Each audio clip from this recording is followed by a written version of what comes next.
Et bien bonjour à tous, j'espère que vous allez bien. Aujourd'hui on se retrouve pour une toute nouvelle vidéo dans laquelle on va parler encore une fois actu Disney Parks et on va parler de World of Frozen qui ouvrira très prochainement à Hong Kong Disneyland. Donc oui en effet, ça y est, c'est officiel, le premier land Frozen ouvrira ses portes le 20 novembre 2023 à Hong Kong Disneyland. Et c'est une première vraiment très attendue dans l'univers des parcs Disney car c'est tout simplement le premier land imaginé et basé sur le film de la Reine des Neiges, sorti bien évidemment en 2016. Donc pour rappeler un peu les faits, le land il est assez vaste, il est composé de un restaurant à table, quelques points de snack, quelques boutiques avec du merchandising unique, comme on a vu des peluches, on a vu des... Enfin il n'y a pas beaucoup de choses qui ont été montrées, mais ça promet vraiment beaucoup d'originalité et beaucoup d'exclusivité à Hong Kong Disneyland. En plus de l'offre resto et boutique, le land dispose bien évidemment de ses attractions. Tout d'abord, au cœur du village d'Arendelle, vous pourrez embarquer dans de belles barques dans Frozen Ever After, pour une croisière qui vous mènera jusqu'au château de glace afin d'y rencontrer ni plus ni moins Elsa. Vous serez aidé par Olaf, Anna et Christophe, qui se chargeront de vous montrer le chemin. Cette attraction, qui est déjà présente à Epcot en Floride, dispose tout de même de quelques réajustements pour sa version hongkongaise.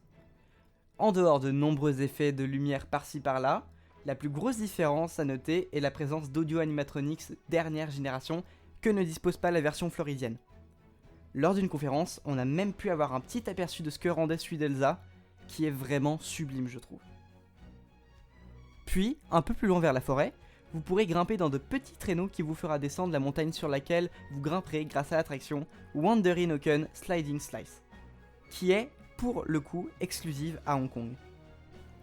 Donc ne vous attendez pas à retrouver cette attraction dans la version japonaise ou parisienne du land, car elle est vraiment exclusive et restera exclusive à Hong Kong. C'est vraiment une attraction qui est faite pour les familles, donc les sensations ne devraient pas y être trop fortes, mais plutôt modérées. En tout cas, moi je suis vraiment hypé par cette attraction, et j'ai hâte de voir ce que ça donne en on-ride ou en off-ride. Pour rappel, ça fait bientôt 3 ans que le chantier avait débuté, et je dois dire que j'ai jamais pris autant de plaisir à voir un chantier avancer. Bien évidemment, il y a eu quelques pauses à cause de notre ami Covid-19, mais une fois cette période passée, chaque jour, il y avait des nouvelles choses à voir. Un jour, la montagne du Nord s'élevait, l'autre jour, les tours du château d'Arendelle étaient fixées, et le lendemain, paf, tout le château était là. La date d'ouverture a été annoncée ce vendredi 8 septembre, et la semaine passée, il y avait les premières avant-premières cast où tous les cast members du parc ont pu avoir un aperçu de tout le land en avant-première. Et au vu de leur visage sur les photos, ça a l'air vraiment très réussi. Quand on regarde les premiers concept art dévoilés au début du projet, je trouve vraiment que Walt Disney Imagineering a vraiment bien réussi son travail.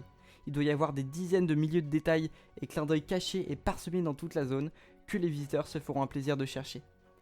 Ce land lance aussi, après Galaxy's Edge et Avengers Campus, les zones nouvelle génération que crée Imagineering, et bien d'autres projets tout aussi excitants nous attendent. Je vous ai parlé dans la dernière vidéo du Land Zootopia qui est prévu à Shanghai Disneyland, mais il y a un autre projet que j'attends énormément et qui sera le thème de la prochaine vidéo.